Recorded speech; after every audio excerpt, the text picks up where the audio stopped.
Please welcome Darjay. Darjay, yun, bate, go! Binabati ko nga po pala yung mga kamag-anak ko sa Cavite, especially po yung nagbabantay kay Baby. Maraming salamat po sa pag-aalaga kay Baby habang narito po kami. Yung mga kamag-anak ko din po sa Valenzuela at sa Kabasagan sa Davao City, especially yung mga taong nang mamalit sa akin, narito na ako sa Wawawin. Yung last po pala yung nagnakaw ng cellphone ko. Nandito ako sa Wawawin ngayon. At ito yung prize ng Panginoon na ginawa mo sa buhay ko. Yun, okay. Nanakawan ka ba? Diyan ka nanakawan. Sa may basta po ng Trinoma. Paano ginawa? Inuntog po ako sa bus. Grupo po sila eh. So kinalso niya po yung kamay niya. Kinalso yung kamay sa bus, then inuntog po ako tapos naramdaman ko po. So hindi ko na po hinabol yung gadget ko. Although sabi ng mga tao, tinuturo ayun daw.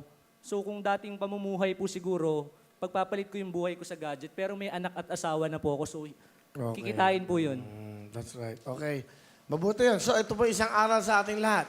So pag sumasakay kayo ng bus o jeep, maaaring may kanyang grupo, no? So tama yun. Huwag mo nang habulin. Cellphone lang yan. Actually nga po, nag-message pa po sa Facebook eh. Ang sabi? Nag-message pa. Nagpanggap na kunwari isusoli po yung phone, pero hindi naman po talaga isusoli. Kumuha lang ng information sa akin para po mabuksan yung phone ko. So wag na. Magpalit ka na ng Facebook mo. Ano mo na, di ba? Anyway, ang importante, hindi ka nasaktan, may anak ka na. Ano ang trabaho mo sa online? Actually, nag-surprise po kami sa mga loved ones ng mga OFW. Anong trabaho mo? Tawag po sa amin surpriser po. Surpriser? Yes po. Sa online? Yes po. So tatawagan kita, pwede bang surprisahin mo yung nanay ko? Yes po. Dala mo ng ganito, gano'n? Yes po. Sila po yung nagki-create ng gusto nilang Meron ka bang dalang video? meron po. Tingnan natin. Ayan. Para maganda to, nalalaman. Ayan. May nagmamahal po sa iyo yung nagpapadala nito. Tawag ka! Kunin mo naman yung bukay. Buksan mo naman yung pinto. Uy,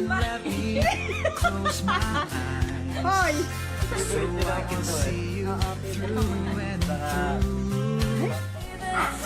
my love will pull me through, thanks to you.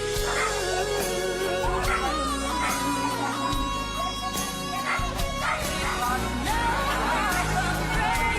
can stop me from believing.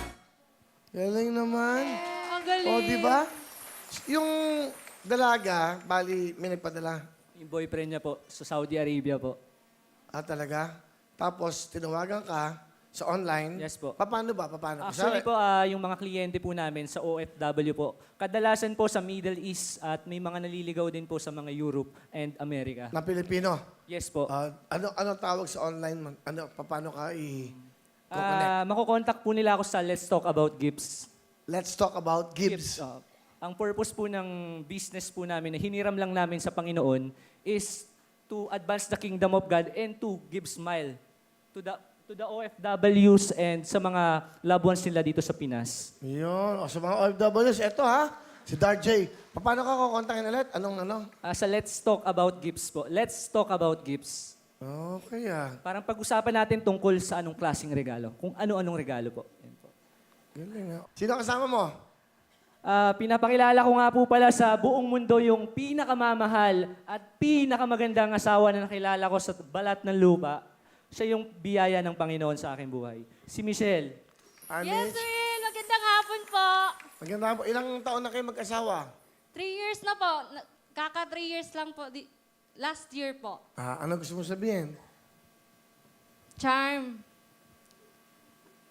Salamat sa lahat ng pagmamahal at sakripisyo na binigay mo sa amin ng anak mo. Napaka-bless ko sa'yo. Napaka-ano mo. Lahat ginagawa mo sa amin ng anak mo. Kahit hirap ka na pagod ka. Pag-uwi mo, binibigyan mo pa rin ng time kami ng anak mo. Salamat sa lahat-lahat. Grabe, napaka-bless ko. Salamat sa Panginoon na ikaw ang asawa ko.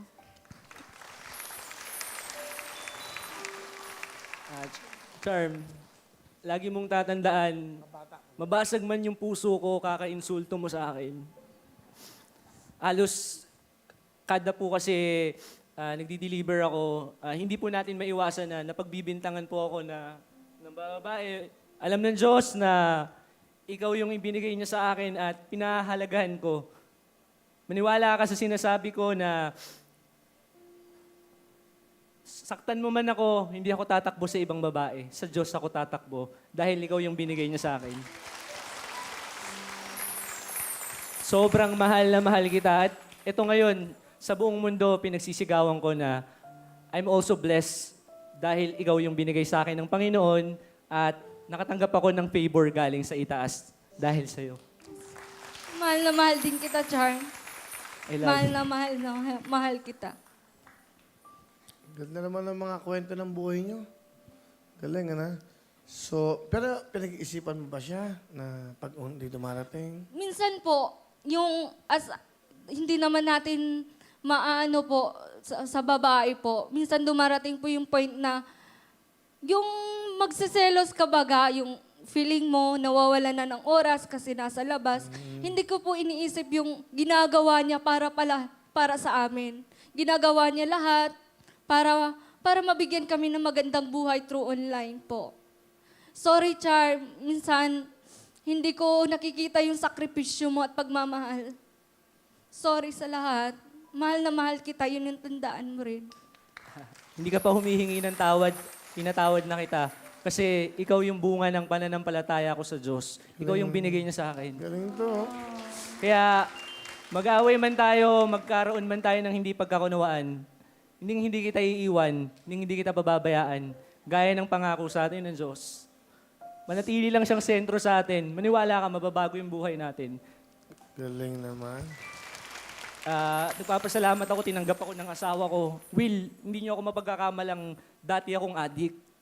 Dati akong nangu-hold up. Namamakla din ako. Galing na ako ng kulungan. Hindi ako mapagkakamalan na tao ng mga tao na pinagdaanan ko yung madilim na buhay. Kala ng mga tao okay lang, pero nagpapasalamat ako sa mahal na Panginoon na iniligtas niya ako sa kadiliman, lalo na sa droga, sa babae, sa alak, sa lahat. Thank you, Darjay, kasi nag-open ka. Bihira yung mag-open ka again. Pinapanood ka sa buong mundo. Di ba? So, Especially kung makita po ako ng mga nagawan ko ng masama. anong gusto mo sabihin sa kanila? Antayin niyo yung blessings ng Panginoon sa akin. Hindi ko tatakasan yung ginawa ko at pinagbayaran ko na, nawasak yung buhay ko dahil sa paggawa ng masama, dahil nga sinasabi po sa Bible, kung ano po yung itinanim, aanihin po natin yun. Wala pong maitatago. Lahat po ilalagdad ng Diyos. Kaya, kilala niyo ako yung mga ginawan ko ng masama, especially po sa mga kamag-anakan ko. Sa mga kamag-anak ko po before kasi ninanakawan ko din po sila. Alam niyo yun, bago niyo ako siraan sa asawa ko, kinuwento ko na lahat para wala kayong may susumbat sa akin. Magnanakaw ako, oo, pero nagpapasalamat ako na hindi ako hinusgahan ng Diyos katulad niyo. Alright, thank you. Galing, ha? Anong talent? Kakanta, Will. Online natin. Darjay. Pakinggan natin.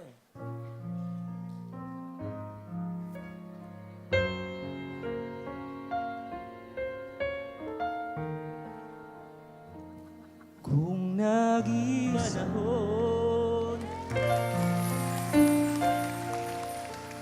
Thank you very much, Darjay. Galing, ah. Grace. Ito ang maganda sa show na to. Saya, may puso, at nakikinig yun sa inyo.